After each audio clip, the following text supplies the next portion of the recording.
recomeçar diante de tantas situações da nossa vida, às vezes de perdas, às vezes de sonhos que foram frustrados, às vezes de relacionamentos, tantas coisas empregos que perdemos, tantas coisas que sonhamos e que não se cumpriram.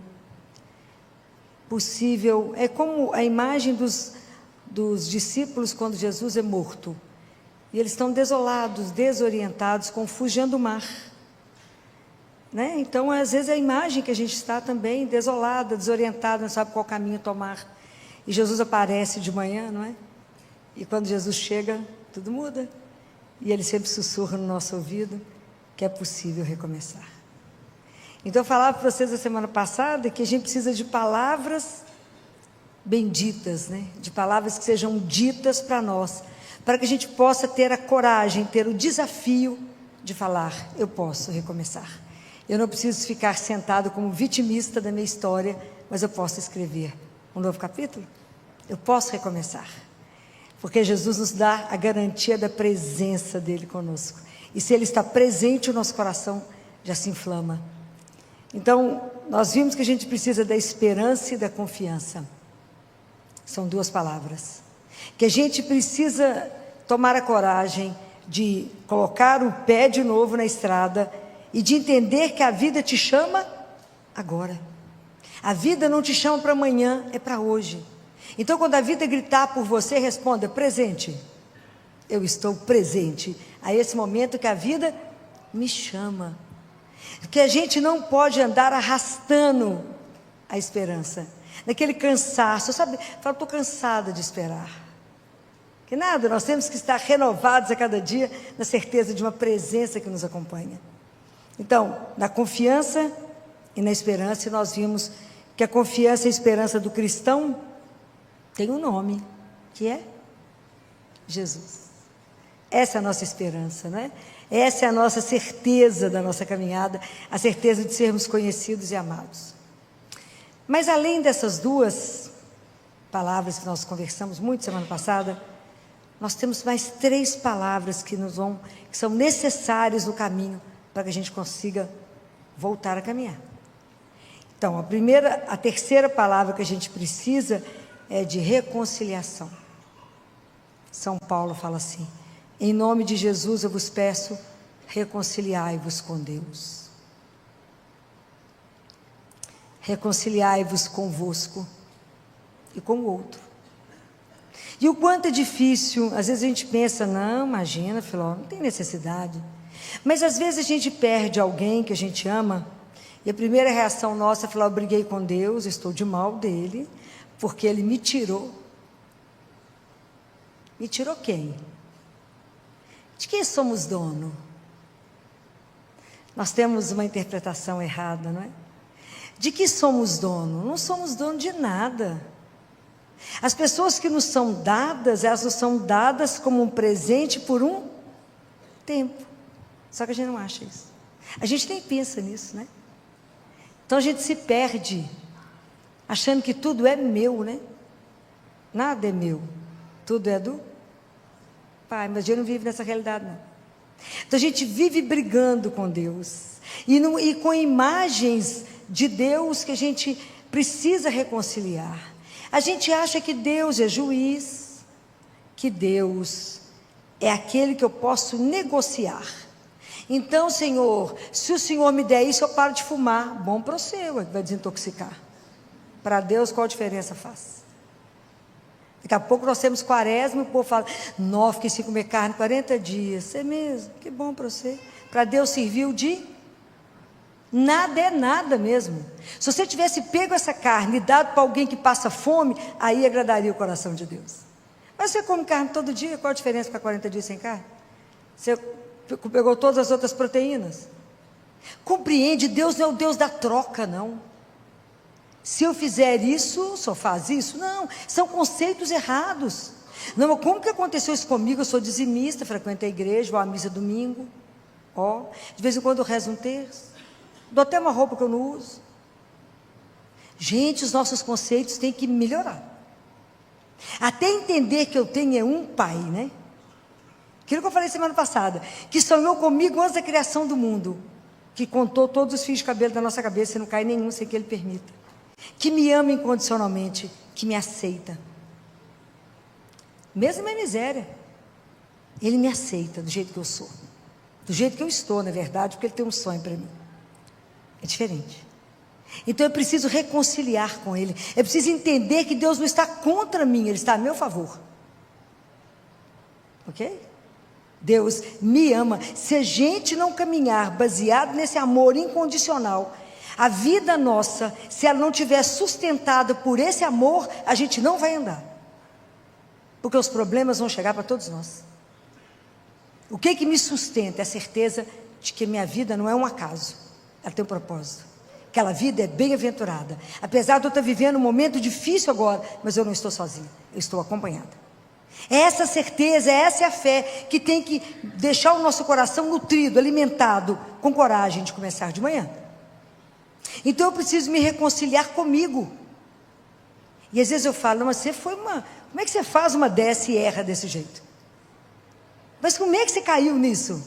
Não, você é um fracassado, não, você não dará conta, você é um infeliz, nada vai dar certo. Eu já tinha te avisado que não ia dar certo, isso é a gente com a gente mesmo. São tantas vozes conosco que te destrói, que te humilha, que te põe para baixo, que te não dá coragem de levantar. Não é fácil aceitar que a gente é frágil, não é fácil aceitar que a gente é finito, não é fácil a gente ter uma sensação de onipotência, que adoece o outro, quem morre é o outro, quem morre é o desavisado, eu não, comigo nada acontece, eu sou bacana. Não, nós somos todos vulneráveis, todos nós dependemos uns dos outros, todos nós vamos viver a finitude. Todos nós às vezes caminhamos uma solidão. Então é preciso entender que somos assim. Não sou aquela imagem que eu gostaria de ser. Às vezes eu tenho que abraçar aquilo que eu não acolho bem em mim. Sem máscara, ok? Não adianta disfarçar, ter uma aparência e de atrás da aparência está podre. É tão melhor assumir como somos. E saber que somos dependentes dele para tudo. Reconcilia com Deus, reconcilie com você, reconcilie com o irmão. E isso é tão interessante que está numa passagem da Bíblia em Marcos 1. Lembra quando Jesus entra? Ele entra numa sinagoga no sábado, que está em Cafarnaum. Quando ele entra, estava lá, a turma estava rezando, e essa pessoa que estava lá rezava. O que ele foi fazer na sinagoga? Foi lá porque ele rezava. E na hora que ele entra, um homem possuído de um espírito gritou, impuro gritou: que queres de nós, Jesus Nazareno? Viestes para nos arruinar? Sei que tu és o Santo de Deus. Às vezes a gente pensa assim, mas Jesus vai se preocupar com a minha vida cotidiana? Ele vai se interessar, então o que você quer vir fazer na minha vida, Jesus? Ele se interessa sim, pelo nosso nada, pela nossa rotina ali, tão pequena, tão miserável. Fazemos uma vidinha tão mais ou menos. E Ele se interessa, Ele caminha junto conosco. Fala, vamos ver que hora que essa pessoa percebe que eu caminho junto dela. O dia que a gente perceber, isso é extraordinário. Mas quando a gente não percebe, Ele tem uma paciência impressionante. Quando é que nós vamos entender que o centro do cristão, o centro da nossa religião, não está na culpa, mas está no amor que veio buscar aqueles que se perderam? Se vocês nunca se sentiram perdidos, como aquele pastor que foi atrás de você, lá naqueles descaminhos, colocou você no ombro e te carregou. É um amor sem medida, desmedido. Deus amou sem medida, olha a cruz. Amor sem medida a cada um de nós, até o dia que a gente olhar para essa cruz e falar, foi por minha causa que Ele viveu isso. Foi por mim que Ele morreu. Essa frase é um impacto de muita conversão. Quando você conseguir olhar diante da cruz e falar, foi por minha causa que Ele fez isso. Foi por amor a mim. Porque Ele tem amor à minha vida, que será eterna. Enquanto a gente não entender isso, então essas tanto de vozes em nós, vai nos perturbando. Vai tirando você do seu centro, vai minando a sua relação com Deus.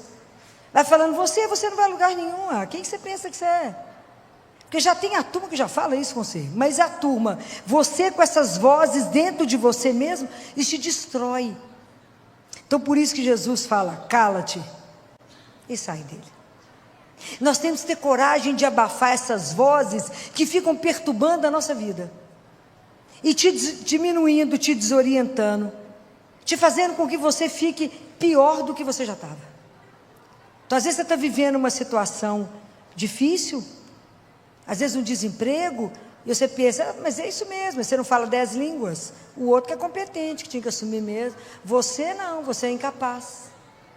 Você não tem competência, o outro é que é competente. Mas você não tem a beleza do outro, o outro é que tem a beleza. Preste atenção como é que a gente se destrói. Na verdade, a gente deveria, quando a gente compreende que Deus não está contrário, mas é meu favor, e que Ele me ama, eu falo, pode parar de falar bobagem? Porque eu tenho um pai que me ama. Então, se hoje eu perdi o emprego, é porque o meu tempo nesse lugar encerrou. Mas Deus, que é o meu pai, meu Senhor, tem um outro projeto, Ele precisa de mim em outro lugar. É mais leve? É diferente. É diferente do que eu tentar me arruinar.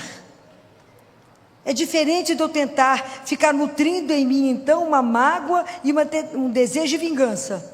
Falar, fulano me traiu, mas eu vou vingar. Põe fogo na loja, mata o outro. Não. Até eu entender, né, gente, assim, eu sei que traição é uma das coisas mais difíceis de viver, adultério é uma das coisas mais difíceis de viver, mas quando a gente amadurece mais na vida, a gente pensa que o que mais livre une, o que de mais libertador, a maior liberdade que pode unir duas pessoas é o amor. Eu não posso obrigar ninguém a me amar. Posso? Não. No meio de uma multidão dessa, eu olho para a pessoa e falo, é esse. Eu olho para a pessoa e falo, é ela. E isso um dia nós fizemos uma aliança de amor. E por alguma razão, se essa pessoa desistiu, que pode ter sido o homem ou a mulher, desistiu de caminhar, eu não posso mendigar. Não se mendiga amor. Não se mendiga atenção, não se mendiga afeto, porque eu sou filha do Altíssimo. Mas também não tem que matar o outro, nem vingar. Eu respeito o outro que desistiu, eu lamento profundamente. Mas se a pessoa não quer continuar o caminho, que siga em paz. Mas até a gente ter essa liberdade em relação ao outro e dizer, você é livre para as suas opções, para as suas escolhas, mas também para as consequências da escolha. Tudo tem consequência. Mas se o outro arrepende e quer voltar, também é uma opção eu perdoar e fazer um outro caminho. Ok?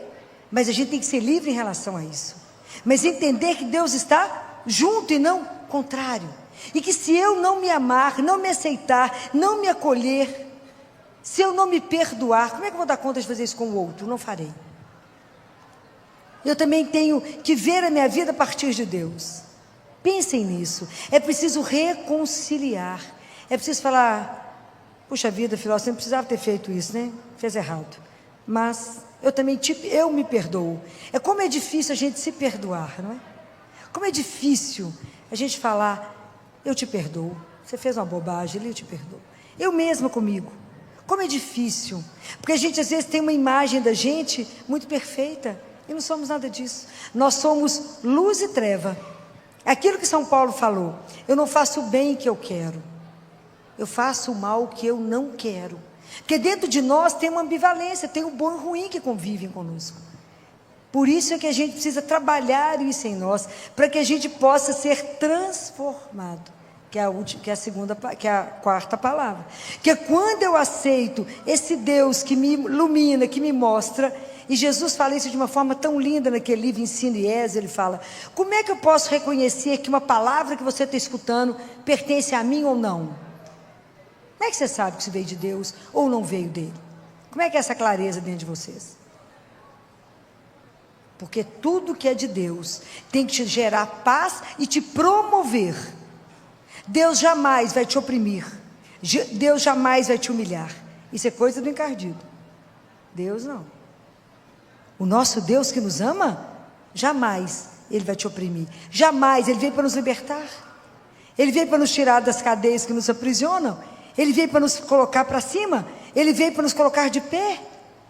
Ele jamais. Então, a frase que você tiver dentro de você, falar com você para baixo, fala, não é Deus que está falando, eu posso falar com ela. Eu tenho autoridade de filho e digo para ele, cala e sai. Não me perturbe. Eu tenho um Deus que me ama. E eu vou mudar a história por causa da presença dele na minha vida. Então nada pode nos fazer desistir. por causa de um amor que me conduz. Compreende? Então eu preciso me reconciliar. Falar com Jesus, me tira, me quebra as imagens que eu carrego de Deus, as falsas imagens, e me ajuda a entender que eu tenho um Pai, que o Senhor veio revelar. Um Pai que me ama, que é amoroso, que é cuidadoso e que me quer com Ele. Quando eu consigo ver a minha vida a partir de Deus, quando eu consigo ver a minha verdade, de verdade, eu olho para a minha vida e encaro ela de frente, eu falo, eu sou isso mesmo? Eu olho de frente, eu consigo analisar minha vida pela palavra, aí eu dou oportunidade a Deus de me transformar. Pensem, o cego encontrou Jesus e passou a enxergar, o surdo escutou, Jesus gritou por Jesus e aprendeu a ouvir, o paralítico, que aqueles homens tiraram o teto e desceram com ele, saiu andando. Até a água, quando encontrou com Jesus, virou vinho. E nós? Encontramos com Ele quantas vezes na Eucaristia? Mudamos o quê? O que é a sua vida e o que é na sua vida precisa ser transformado? Porque às vezes a rotina é algo espetacular que ela nos organiza, mas ela se torna uma doença quando ela me engessa. E eu falo assim, a gente sempre fez assim, não preciso mudar. A nossa vida, a nossa caminhada, ela é uma sucessão de mudanças. Nós vamos transformando. Quanto mais eu encontro com Jesus na Eucaristia, mais eu tenho oportunidade de ser transformado. Porque aquilo que eu falei, Deus me aceita como eu estou, mas é porque Ele quer me transformar naquilo que Ele sonhou. Mas se eu não me permito essa abertura, se eu não permito ser transformado, Santo Agostinho faz uma análise tão linda disso que ele fala, o nosso coração foi feito para Deus. Então por que eu me transformo? Porque na verdade o que Deus sonhou para nós é muito grande. O sonho que Deus tem para cada um de nós, gente, é algo espetacular que a gente não tem dimensão dele. Então nascemos, cada um de nós nasceu para brilhar, cada um de nós nasceu para ser muito grande aos olhos e da forma que Ele sonhou. Mas se eu não conseguir ver isto, se eu me aprisionar, quando que Ele vai conseguir me transformar? Nunca, porque eu não vou permitir. Eu engesso na minha rotina, naquilo que eu acredito e não ouso ir. Eu não ouso caminhar. Imagina, às vezes a gente precisa ser transformado na dor, na situação, e eu preciso do outro que me leve, é o único que muda a minha vida. Aquele paralítico precisou de 4 amigos. Às vezes é preciso dividir a dor, às vezes é preciso falar da dor, às vezes é preciso falar com alguém que você está num relacionamento abusivo, que o outro abusa de você, que o outro te maltrata, te humilha e te trata como um nada. E por que você permanece? Porque não tem a consciência que é filho do Rei. E se somos filhos do Altíssimo, não podemos ser tratados menos do que uma princesa ou um príncipe. Ninguém pode tratar o outro e colocá-lo debaixo de um tapete, falar, você é um incapaz, ou você é isso ou aquilo, e nós permanecemos nisso, por quê? Porque não acreditamos nesse amor. Por que não somos transformados? Por que se a água chega diante de Jesus vira vinho? Por que nós entramos na igreja, comungamos e saímos igual? Porque não acreditamos que recebemos Jesus vivo. Jesus fala que esse é um dos maiores sofrimentos da vida dele, é a hora da Eucaristia, porque ele chega cheio de coisas para derramar em nós, e o nosso coração duro, incrédulo, acha que está recebendo um pedaço de pão. Se algum de vocês tem o livro da Catarina Emmerich, ouviram falar em Catarina Emmerich? Grande mística da igreja, que viveu com a Eucaristia, e que revelou, ela escreveu vários livros, né? Enquanto ela entrava em êxtase, ela comungava e entrava em êxtase, e um deles é sobre o Cordeiro, sobre a paixão de Jesus, que foi que Mel Gibson fez aquele filme, é todo baseado no livro dela. Se você lê o livro, é tudo que o Mel Gibson colocou no filme. Então, no momento que Jesus faz a instituição da Eucaristia, vocês virem a descrição da Catarina Emmerich, naquela ceia, quando o céu se abre, e como todos os anjos se prostram, quando ele vai se tornar, em cada migalha de pão, em cada gota de vinho, é o sangue e o corpo de Jesus. E nós recebemos, entramos na fila, não percebemos onde estamos. É para se qualquer coisa ser curado, é para a gente ser transformado. É para a gente falar com Ele: Jesus, transforma isso. Então não esconda dele aquilo que na sua vida está precisando ser mudado. Não mascare, não venha até Ele cheio de máscara, cheio de maquiagem. Mostra a sua nudez, mostra a miséria, mostra a fragilidade e fala: eu sou isso, mas não quero ser isso. Eu sou sua filha, me transforma. Não permita, Jesus, que eu me tranque num quarto e veja o mundo apenas por um buraquinho da fechadura e acho que isso é o tudo. Não, Senhor, me ajuda a abrir a porta de descobrir um mundo novo que o Senhor fez para mim. Me ajuda a descobrir um horizonte, me ajuda a descobrir que eu posso sonhar e voar, porque eu sou sua. Me ajuda a não ter medo de ser transformada. Me ajuda a entender que se até aqui eu caminhei dessa forma, é porque eu não tinha uma consciência plena. Mas agora que eu tenho consciência de um Deus que me ama, que eu tenho um Pai que me ama, e que uma das coisas que mais me emociona é saber que Ele espera cada um de nós. Ele me espera. Eu acho que Ele faz a continha lá, menos um dia que ela viveu, daqui a pouco ela está aqui. Mesmo que isso para nós seja, para com esse assunto. Mas é verdade. Ele nos espera para uma vida que a gente não tem dimensão. Deus nos aguarda. Um dos corpos que estão incorruptíveis, que está mais lindo, é a Santa Bernadette, que viu Nossa Senhora de Lourdes. Vocês já viram que coisa mais linda? Está uma menina dormindo com as mãozinhas. E isso tem 145 anos que ela morreu, de mãozinha posta. E ela está lá onde as freiras estão, e o cabelo dela tem que ser cortado, e as unhas também, porque continua crescendo. E o sangue dela não está coagulado, está líquido. É extraordinário, gente. O nosso Deus é algo de nos tirar a fala. E a gente ainda encontra com Ele e morre de medo dEle. Por quê? Se rasgue diante dEle e fala: Jesus, me transforma, igual o Senhor fez com aquele paralítico. Porque o que mais pode Jesus fala, o que mais pode te paralisar e não deixar você ser transformado? O que vocês acham? É o quê? É o nosso pecado. O pecado te aprisiona. Mas se você procura um confessionário, procura um sacerdote, e Jesus te perdoa, é igualzinho se você estivesse num barco a remo, que o remo está quebrado, Ele dá uma batida no remo, Ele faz um vento, que o barco voa. Nós somos igual um barco, mas não fomos feitos para poder ficar ancorado no cais. É para voar, é para viajar, é para estar em alto mar, não é para ficar preso. Peça a Ele, fala: Jesus, o que na minha vida me aprisiona? Qual é o medo que eu tenho de ser transformado? Qual é o medo que eu tenho de mudar de situação? Qual é o medo que eu tenho de enfrentar um novo desafio? Qual é o medo que eu tenho de mudar de situação? Se agora eu era um funcionário, virei um gerente, virei um CEO de uma empresa, virei um dono, mudei de faixa, mudei de opção. Medo de quê? Se eu tenho Deus comigo. Se Ele vai ficar do nosso lado, vai nos orientar. Não, Senhor, mas eu tenho pavor de relacionar. Porque eu fui magoado uma vez, fui ferida, e eu tenho medo de ser ferido de novo. Então peça a Ele cura. Qual que é a única coisa que nos cura? O que é a única coisa que cura? Não é o remédio médico. O que cura? O amor.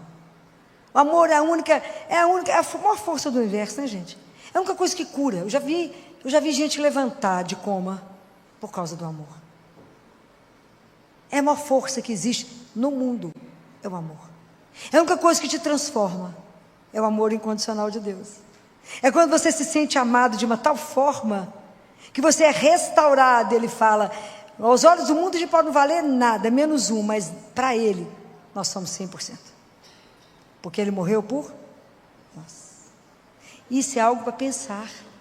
São as 3 coisas que Deus nos deu para a gente contemplar em silêncio: a cruz, a Eucaristia e a Virgem Maria. São 3 grandes mistérios para pensar, para admirar, para olhar e para ver o que a gente aprende. Então, o dia que vocês entenderem esse amor, confiar nesse amor incondicional, é claro que eu vou querer ser transformada. Fala: Jesus, olha a minha vida sob o seu olhar. E o que precisa ser mudado? O que na minha vida eu vivo que não te agrada? Em que ponto eu estou da minha vida que eu não caminho como eu deveria caminhar, sendo filho de Deus? Pensa qual situação da sua vida que não agrada a Deus. Pensa em qual situação você gostaria que estivesse cursando diferente. E tenha coragem de entregar para Ele. Porque Jesus, Ele é tão doce, que até a transformação que Ele faz em nós é doce, é suave. Deus não nos agride, Ele nos espera. Ele espera a hora que a gente já está amadurecendo, está pronto. Acho que só Nossa Senhora que foi e fez uma transformação louca, porque Ele pegou ela pela mão e fez ela correr. Ela começou como uma menina, e teve que amadurecer, e tudo que ela conhecia, ela teve que viver de uma forma tão intensa. Mas Deus vai agir na nossa vida à medida que você permitir. Pense nisso cada vez que entrar para a Eucaristia. Fala: Jesus, eu venho impuro aqui. Me transforma. Me faça capaz de fazer o bem, porque o bem não habita em mim. Então eu não sou capaz. Por mais que eu queira fazer o bem, eu dependo do Senhor para fazer o bem. Essa é a oração, a carta que está nos Hebreus, que nós lemos no sábado. É Deus que nos faz apto a fazer o bem, porque a gente sozinho não é capaz de nada. Sem mim, nada. Mas é o amor dele, a bondade, é o poder que pode nos fazer o bem. Quantas atitudes nós podemos transformar a partir do momento que eu me reconcilio, a partir do momento que eu perdoo alguém. Isso é extraordinário. O perdão só pode vir de Deus, porque a gente, do ponto de vista humano, a gente não perdoa, a gente traça vingança. Fala: mas eu vou te pegar na reta. Deus fala: nada, vem cá, querido, deixa eu te ensinar um outro caminho. Mas é Ele que transforma, é Ele que me faz ver a minha vida sob um outro olhar. E aí é tão interessante tudo isso, porque à medida que eu vou tomando consciência daquilo que sou um filho amado, e que vivo uma situação difícil, e que eu descubro que eu posso mudar a minha história e caminhar diferente, a última palavra é a inquietação. Por que o ser humano é inquieto? Porque a gente tem processo de transformação. Então é belíssimo quando vocês lerem em João capítulo 1, quando Jesus faz uma pergunta, porque vocês imaginam, os discípulos de João estavam com ele, João Batista. Jesus passa, ele fala: eis o Cordeiro de Deus. E aí a Bíblia diz assim, que Jesus foi passando e viu que tinha duas pessoas com ele. Um era André e o outro era o discípulo que não tinha nome. Quem era o outro discípulo que não tinha nome? Você, sou eu, que vai atrás dele. E a primeira fala de Jesus, a primeira pergunta, Jesus fez 217 perguntas na Bíblia, e a primeira que ele faz é: que procurais? Essa é uma palavra para você hoje. O que você procura quando você vem aqui? O que você procura quando você vai rezar? O que procurais? Qual é a pior coisa que pode acontecer na sua vida?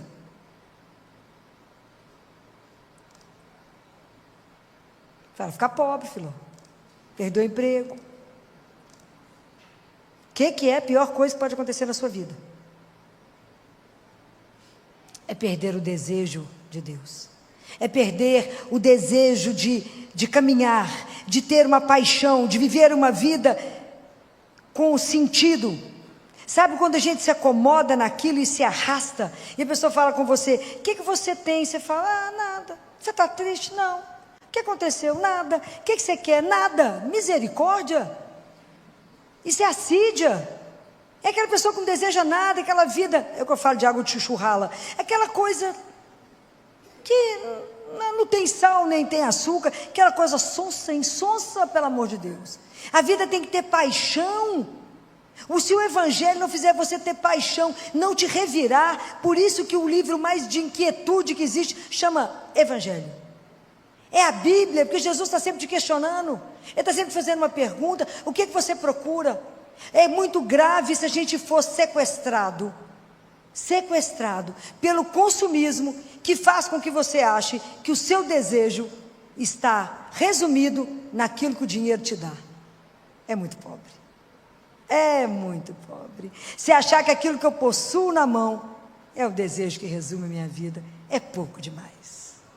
É muito triste uma pessoa que não deseja nada, uma pessoa que não quer nada, uma pessoa que fala, tanto faz chover, eu fazer só. Pelo amor de Deus, tem que ter energia na vida, tem que ter paixão pela vida, tem que ter paixão pela causa de Jesus, tem que ter paixão para viver uma vida que o agrade, tem que ter paixão para chegar no céu, tem que ter paixão para fazer de tudo para não passar pelo purgatório, tem que ter uma paixão para viver tudo isso, viver a nossa fé, e se precisar ir até o sangue, por Ele, mas somente por Ele, por mais ninguém. Quando naquela festa de Cristo Rei, que tem uma revolução que pega o pessoal, que eram famosos cristeiros, que pega uma criança e um tio dele fala com ele, um menino de 11 anos, fala por favor, que vivo na época um presidente de um país, e o tio dele fala, por favor, fale isso. Aí na hora que vão pegar o menino, ele fala, fale, o que você tem que dizer? Ele fala, viva Cristo Rei. E é morto. Era uma criança. Será que a gente tem coragem? Então, qual a pior coisa que pode acontecer? Eu não saber o que eu desejo. Então, quando Jesus vira para trás e pergunta hoje no seu olho, o que procurais? Agora que você precisa recomeçar a sua vida, seja por uma infidelidade, seja porque você desistiu de alguma coisa, seja porque perdeu alguém, seja, não fique parado no dia da dor, não fique parado no dia que você descobriu a traição, não fique parado no momento que alguém morreu, não fique parado no dia que você perdeu o emprego. Levanta. Quando Jesus ele pega o paralítico, ele fala com ele, de pé. Essa é a palavra da ressurreição, essa é a palavra que ele quer dizer para cada um de nós, de pé. Eu não te fiz para ficar deitado. Você é minha imagem, a minha semelhança, anda como meu filho, na minha presença, porque eu estou aqui, então eu garanto a minha presença, eu te abençoo, eu te conduzo, eu não te abandono, eu não te traio, apesar das suas infidelidades, todo dia, né? A gente tem que falar com ele todo dia de manhã. Jesus, eu chego no espelho e falo com ele, Jesus, está me vendo? Está entendendo? Sou eu mesmo, olha para mim, presta bem atenção como é que eu estou vestido, para você não me perder no meio do povo, porque vai que você me perde, e se o Senhor não ficar, prestar atenção, eu te perco, eu te traio, por muito menos que 20 moedas, eu te traio facinho, se o Senhor não ficar perto, fica de olho em mim, que eu não presto. Tem que falar isso com ele todo dia de manhã, porque o mundo te seduz, e você deixa Jesus facinho, fala com ele, daqui a pouco eu volto, tá? É assim. Então, até termos consciência que de verdade o propósito de Deus na vida de cada um de nós é algo extraordinário, que Deus nos fez para uma coisa muito grande que a gente não tem dimensão, que somos filhos amados, sonhados e desejados, e isso, se não ficar gravado no seu coração, o vento que bater, ele te derruba. Não pode, a gente não é derrubado por causa dele, ele que nos sustenta, é essa certeza absoluta que vai te manter no caminho. Então eu posso recomeçar quando Jesus sussurra no seu ouvido, a história não acabou. Lembra dos lençóis dobrados? Quando Madalena chega no sepulcro e Jesus não está lá, o sepulcro está vazio. Isso é extraordinário. O sepulcro está vazio porque a história não acabou, tem muito por vir. Por isso que Madalena não encontrou um sepulcro habitado. Era como se Jesus deixou tudo dobradinho e falou, daqui a pouco eu volto. A história não acabou. É isso que tem que nos manter, porque Ele pode chegar a qualquer hora. É isso que tem que manter a minha vida em vigilância, em atenção à presença de um Deus que eu caminho com Ele. Aquilo que Zacarias falou, que eu possa andar na vossa santíssima presença, em santidade e justiça, todos os momentos da minha vida, sabendo que eu estou com Ele, olhado por Ele, amado por Ele, e voltando para a casa dEle, que eu vim do amor e volto para o amor. Essa consciência tem que permear a nossa vida, senão os problemas de cada dia nos destroem. Mas é preciso, é importante que a gente compreenda que em cada manhã eu recomeço. Todos os dias a gente tem problema, ok? Todos. Não há vida sem conflito, não há vida sem crise, não há. Mas eu posso transformar. A vida sem crise é aquela vida, sabe aquela água parada? Aquilo não motiva ninguém, aquilo não faz ninguém crescer, aquilo não faz ninguém acordar para um desafio e falar, mas por causa dele eu venço. Compreenda, a gente tem que ter coragem de enfrentar o mundo por causa dele. Essa vida sem desejo, essa atonia da alma. Isso é um desastre que pode acontecer na vida de um cristão. Não ter paixão pelo Senhor teu Deus. Não ter paixão para viver as coisas. E hoje vocês pensem nessa frase. Que procurais? Qual é o desejo mais profundo da sua alma? Fala, filho, eu nunca pensei nisso. Que bom que hoje pensa. Que procurais? Quem é você? Pare e pensa. Não se defina pela sua profissão, mas se defina quando você não tiver nada, inclusive se estiver nu. Não na roupa, na alma. Compreenda isso. Quem sou eu? Que mistério é esse da minha vida? Que mistério é esse de um Deus que me ama, que me convidou à existência, que me presenteou com tantas pessoas, com tantos talentos, e me colocou aqui para poder caminhar com eles? Mas voltar um dia para casa. Mas não vou levar nada do que Ele me presenteou aqui, não é? Tudo aqui eu deixo.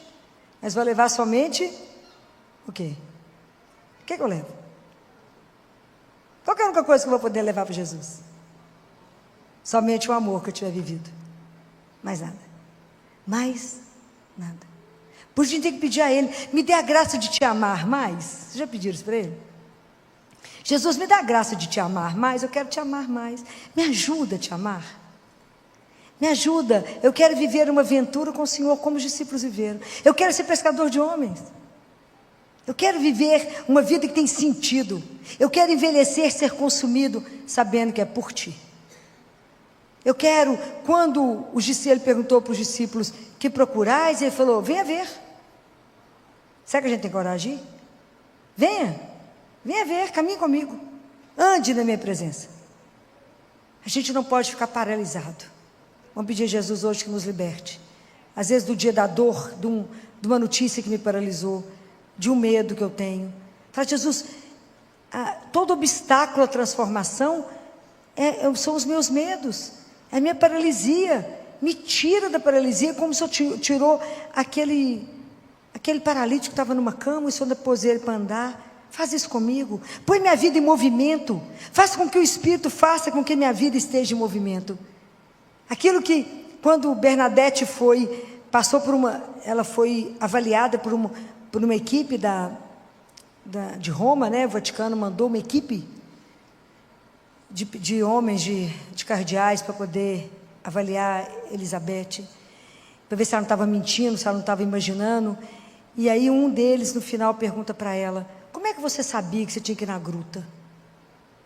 Ela falou, eu não tenho palavras para decidir, para explicar. Mas depois ela falou, eu não sei explicar direito. Depois ela explicou, eu acho que eu sei explicar. É o vento que me levava. Quem é o vento? É o Espírito Santo de Deus. A nossa vida tem que ser movimento. A vida cristã não pode ser parada, não pode ser morta, não pode ser uma água parada como o mar morto. Senão você vê que não tem nem peixe que não gera vida. A nossa vida tem que gerar vida. A nossa vida tem um propósito. Nós temos que lembrar que a nossa vida foi feita para algo muito maior. Então não é uma traição que me põe no chão. Não é uma infidelidade que me destrói. Não é um desemprego que me destrói. Não é porque eu fiquei quebrado financeiramente que me destrói. Não é isso que me destrói. A minha vida tem um propósito maior. Isso vocês têm que saber. Qual é esse propósito? Você vai descobrir diante dele, com ele, diante da palavra dele, em cada Eucaristia que você tiver. Fala com ele, vai fazendo na minha vida aquilo que um dia o Senhor sonhou. Me ajuda a ser o seu sonho de amor. Me ajuda. Eu quero amar mais, eu quero viver mais a verdade. Vamos pedir a Nossa Senhora que nos ajude a esse abandono nas mãos de Deus, esse abandono de viver a vontade dele. E aí, para me encerrar, eu quero terminar com a palavra de Isaías, que está em Isaías 35, porque às vezes a gente chega aqui tão abatido, e às vezes, quando a gente vive uma situação muito difícil na vida, e que a gente às vezes não quer recomeçar, a gente quer desistir, a gente fala, porque a pior coisa que pode acontecer na nossa vida, não é quando ninguém te espera mais, quando você vai chegar em casa, mas você não esperar mais nada da vida, achar que a música já acabou, que os jogos já encerraram, e você espera, assim, como angústia, o fim que não chega. Não, Deus não nos fez para isso, de jeito nenhum. Deus nos fez para muito mais, né? É algo extraordinário na nossa vida, né, gente? Deus pega a gente assim do nada, né? E faz algo que ninguém pôde pensar que Ele faria. Por isso Ele é Deus. De todo mal, Deus tira um bem. Se não fosse assim, Ele não seria o Todo-Poderoso. Quando a gente pensa que acabou, Ele fala, nada, bom, só está começando. Deixa eu fazer para você ver. Deixa agora eu ser o protagonista. Eu falo que a melhor parte da nossa vida é quando a gente fala, não, agora não dou conta de fazer mais nada. Falo, uau, agora chegou a vez dele. Agora é a vez da coisa brilhar. Agora é a vez de fazer uma história completamente diferente. Uma coisa que ninguém pensou. Claro que não, porque Ele é que é Deus. Então, vamos pedir a Ele a graça de ser criança, a graça dessa confiança incondicional, a graça desse abandono e falar, eu creio que o Senhor me amou, por isso me criou e que o Senhor tem um projeto imenso para mim. Então, independente da situação de sofrimento que eu estou vivendo, hoje eu posso recomeçar, porque o Senhor é meu Deus. Então, a palavra de Isaías é quando ele diz, fortaleceis as mãos abatidas, revigorai os joelhos cambaleantes, dizei aos corações deprimidos, sede fortes, não temais, eis vosso Deus. E ele diz, ele quer nos dizer que o nosso jugo está encerrado. Deus veio para nos libertar. Não tenha medo de viver essa confiança incondicional em Deus. Seja de onde você estiver, a mão de Deus não é curta para te ajudar. E nós queremos encerrar com a mesma música da semana passada. Não há noite mais escura, não existe, que possa impedir um novo dia de amanhecer. Sede corajosos, fiquem de pé, para que vocês possam caminhar na verdade diante daquele que nos criou. Se essa palavra tocou você, apoie nosso canal, curta e compartilhe, para que ela alcance mais corações. Fiquem com Deus.